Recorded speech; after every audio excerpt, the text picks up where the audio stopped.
नमस्कार, आप देख रहे हैं आपका अपना चैनल न्यूज इंडिया। मैं हूं आपके साथ गौरव किशोर शर्मा और आज मैं अपने इस खास कार्यक्रम में बात करूंगा मोसाद की कातिल हसीना आखिर कौन है। ईरान और इजराइल में छिड़ी भीषण जंग पर पूरी दुनिया की नजर है। हर कोई तबाही की भयानक तस्वीर देख रहा है। युद्ध की तबाही में मौत तांडव कर रही है। नजरें इस बात पर टिकी हैं कि इस भयानक संग्राम का अंजाम आखिर क्या होगा।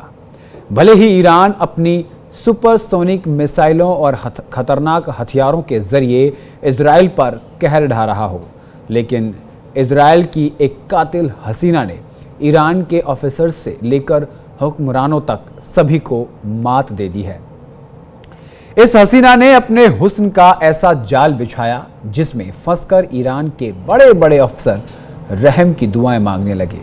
कौन है ये कातिल हसीना जिसकी निगाहें मिसाइल अटैक जितनी घातक हैं, जिसकी अदाएं सीधे दिल पर चोट करती हैं, जिसका शातिर दिमाग अच्छों को चकमा दे सकता है। चलिए बताते हैं आपको मोसाद की उस कातिल हसीना की कहानी जिसने ईरान के ऑफिसर्स के होश फाख्ता कर दिए।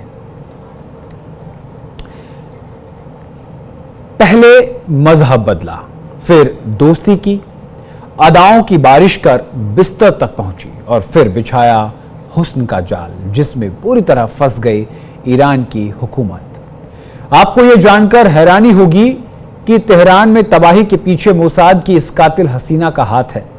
इजराइल की मोसाद एजेंट कैथरीन पेरेज सेकेड ने ईरान में घुसपैठ कर शिया इस्लाम कबूल किया और ऑफिसर्स के घरों तक पहुंच गई।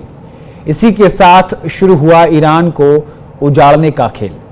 ईरान की राजधानी तेहरान से एक हैरान करने वाला मामला सामने आया। चर्चा एक हसीना की हो रही है जो अब दुनिया भर में सुर्खियां बटोर रही है। कहा जा रहा है कि इजराइल की खुफिया एजेंसी मोसाद की एक महिला जासूस ने 2 साल पहले ईरान में पैठ बनाई, जिसके बाद शिया इस्लाम कबूल कर लिया और देश के बड़े अधिकारियों के घरों तक पहुंच बना ली। उस महिला जासूस का नाम है कैथरीन पेरेज सेकेड। फ्रांसीसी मूल की यह महिला एजेंट न सिर्फ बेहतरीन ट्रेनिंग ली है, बल्कि उसने अपने हुस्न, अपने शातिर दिमाग और दमदार प्लानिंग के जरिए ईरान की सुरक्षा एजेंसियों की नींद उड़ा दी है। अब सवाल यह है कि इतनी शातिर प्लानिंग को 2 साल पहले कैसे अंजाम दिया गया और ईरान को इसकी भनक आखिर क्यों नहीं लगी। इसका जवाब है मोसाद और उसकी कड़ी ट्रेनिंग जो अपने एजेंट को हर मिशन के लिए मास्टरमाइंड बना देती है। कैथरीन ने पहले खुद को एक धार्मिक जिज्ञासु बताया और फिर शिया धर्म अपनाकर ईरानी अधिकारियों की पत्नियों से बातचीत बढ़ाई। धीरे धीरे वो अधिकारियों के घरों में भरोसेमंद बनती गई। उसने रिश्तों में इस कदर सेंध लगाई कि उसकी पहुंच कई बड़े ऑफिसर्स के बेडरूम तक हो गई। जहां सुरक्षा एजेंसियां किसी के जाने से पहले मोबाइल तक चेक करती थीं, वहां कैथरीन के हाथ में घरों की तस्वीरों और ठिकानों की जानकारी थी जो वो सीधे मोसाद तक भेज रही थी। जब ईरान और इजराइल के बीच तनाव बढ़ा तो ईरान के ऑफिसर्स पर भी खतरा मंडराने लगा। इस खतरे को टालने के लिए ऑफिसर्स महफूज ठिकाने तलाश कर रहे थे। ऑफिसर चोरी छिपे अपने ठिकाने बदलते इस उम्मीद में कि उनके ठिकानों की खबर किसी को नहीं लगेगी और वो यहां पूरी तरह सुरक्षित रहेंगे। लेकिन उम्मीदों के परे मोसाद की कातिल हसीना का बिछाया हुआ जाल ईरान के ऑफिसर्स को सीधे मौत के मुंह में ले गया, जिसका नतीजा ये हुआ कि ईरान पर इजराइल का हर हमला एकदम सटीक साबित हुआ। जब जब ईरानी खुफिया एजेंसी ने जांच की तो इस मामले में धीरे धीरे राज खुलने लगे। अफसरों के साथ खिंचवाई गई तस्वीरों के माध्यम से कैथरीन के चेहरा सामने आया, लेकिन तब तक काफी देर हो चुकी थी। तो ईरानी ऑफिसर्स के बेडरूम तक कैसे पहुंची मोसाद की ये कातिल हसीना, विस्तार से बताएंगे। चलिए आगे बढ़ते हैं।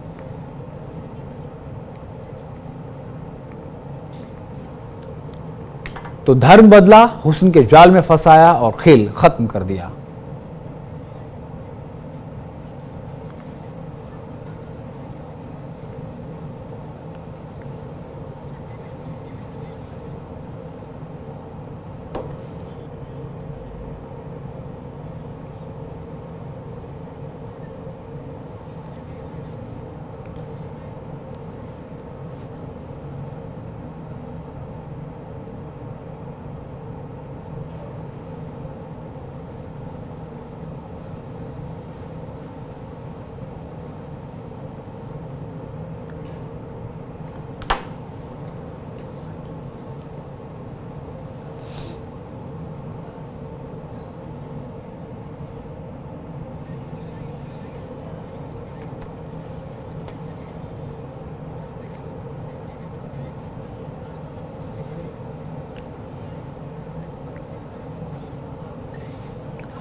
मोसाद की खुफिया एजेंट कैथरीन अपने मंसूबों को अंजाम तक पहुंचा चुकी है। कैथरीन के कारनामों से पूरा ईरान हिल गया है। ईरान की एजेंसियों को कैथरीन की तलाश है, लेकिन कैथरीन इस समय पूरी तरह अंडरग्राउंड है। ईरान की खुफिया एजेंसी ने देश भर में उनके पोस्टर और फोटो बांटे, लेकिन ना तो उसका कोई सुराग मिल रहा है और ना ही कोई सबूत। कुछ मीडिया रिपोर्ट्स के मुताबिक वो अब किसी और पहचान में किसी और देश में जा सकती है, लेकिन फिलहाल वो इजराइल के सबसे चर्चित जासूस ऑपरेशन में से एक बन गई है। लेकिन न्यूज इंडिया ने नाट्य रूपांतरण के जरिए मोसाद की कातिल हसीना की खौफनाक साजिश की पूरी कहानी समझाने का प्रयास किया है। हमारी ये नाटक रूपांतरण की विशेष रिपोर्ट देखिए।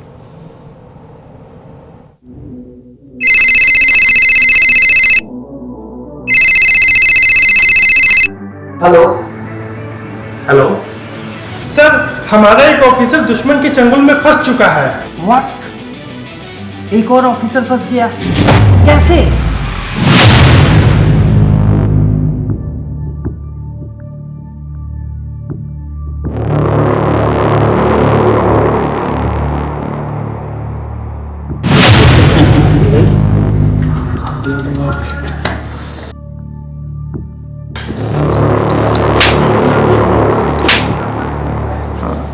You are honey trapped.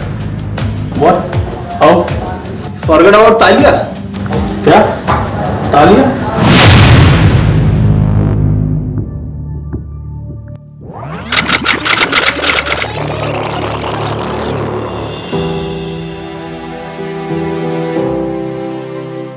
तुमसे बात करते हुए सिर्फ 2 ही दिन हुए, लेकिन ऐसा लगता है कि जैसे पूरी जिंदगी मुझे तुम्हारा ही इंतजार था।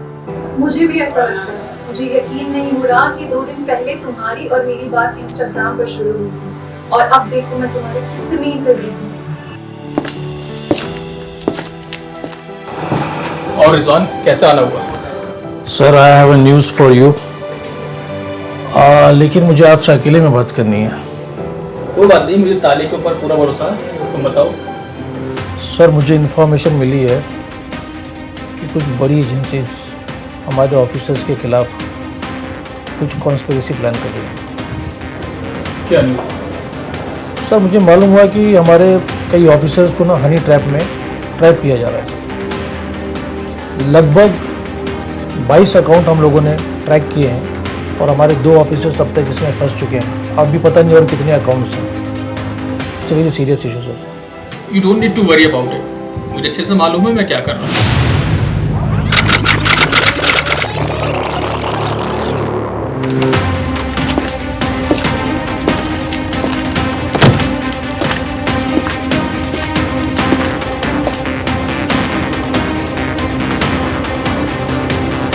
आई लव यू तालिया, तुमने मेरे साथ ऐसा क्यों किया? But I only love my country.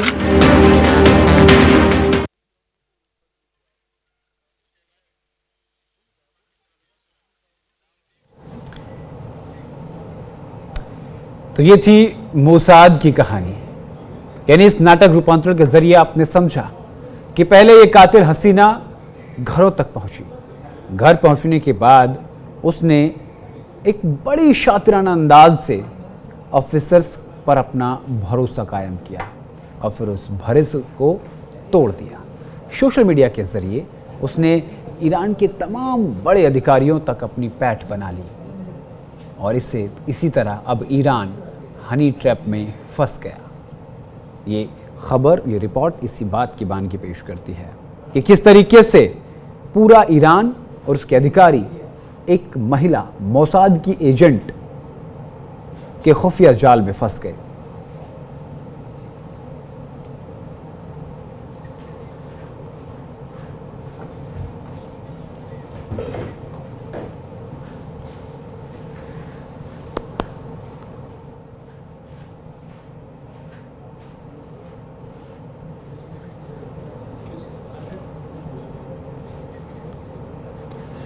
तो देखिए, हम आपको ये 8 तस्वीरें अलग अलग दिखा रहे हैं।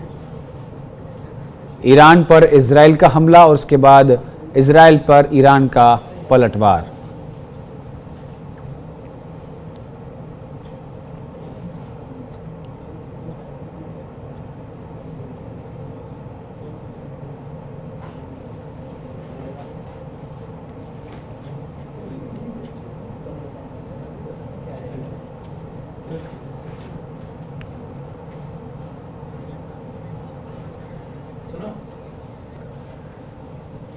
देखिए, पहला अटैक ईरान ने किया और उसके बाद इजराइल ने उसका पलटवार किया, जिसके बाद ईरान में भारी नुकसान हुआ।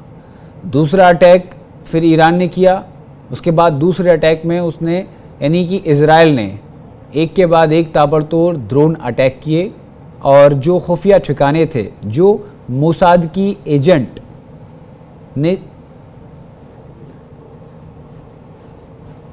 जो जगह बताई थी वहाँ पर अटैक किया।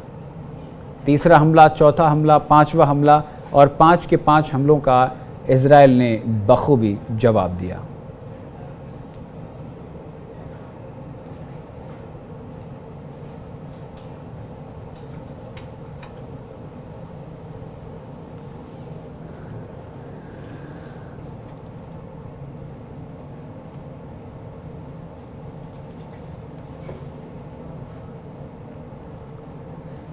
तो ईरान को अब तलाश है उस मोसाद की खुफिया एजेंट की जिसने ईरान में हनी ट्रैप किया।